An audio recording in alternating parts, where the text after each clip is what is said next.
So we're in Fresno, California. We just finished reinstalling this American Standard toilet. It was leaking out of the base. The bolts were existing. They were corroded.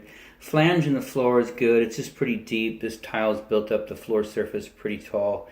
So flange is about, I don't know, half, 3/4 of an inch below finished tile, which is fine. It's a full ABS flange. It is in good shape, anchored to the floor.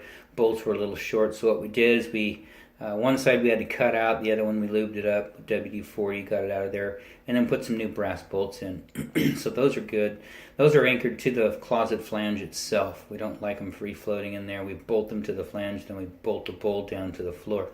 So got brand new brass bolts in there. Additionally, we have a horned wax ring, so it's got that little insert, the little black insert, helps divert the water into the toilet on first, then a single wax ring. What we pulled off of there was just one ring, so not enough really to seal the bowl to the floor, and I believe that's where the water was coming from. So plenty of wax in there. Everything else is there. So the brand new shutoff valve back there, installed by the homeowner, good job.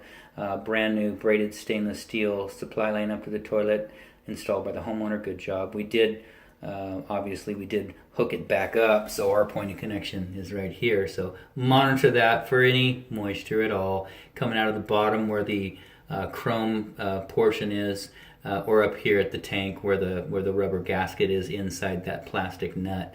Just monitor that. So we've tested it out multiple times, flushed it again, just to make sure it's not leaking. And it's got a big, I'm not even sure what they're called. It's called Echo Flush, but it's got a big container in there that helps, like a siphon jet. So when you flush this, it's pretty loud, pretty aggressive flush. So it's working good. We did get you a couple shims in here, tiles a little bit unlevel, so somewhere around here you can see, probably in this area right here, and then back here there was a pretty good gap, and we don't like movement, especially downward, because all the pressure goes to the bolts. So got a couple of hard plastic shims in there in place. Matter of fact, I think you can see one peeking out right here, just a little bit. And I don't think we put it in the front, and then we went ahead and caulked it back in. We do leave the back open. We always do right here. In the event something develops, we like the water to be able to roll out of there. Unfortunately, with your flange, it's down so deep, a lot of the water will just pool up in there.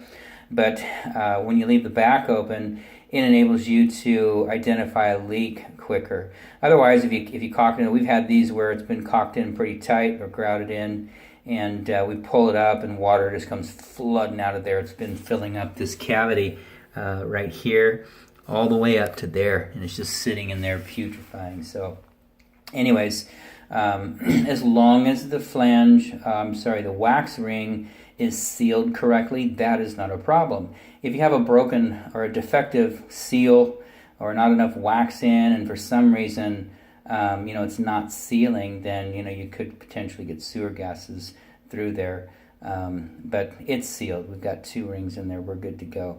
So monitor this. Just take it for a test drive. Leave this for about 24 hours in here to dry.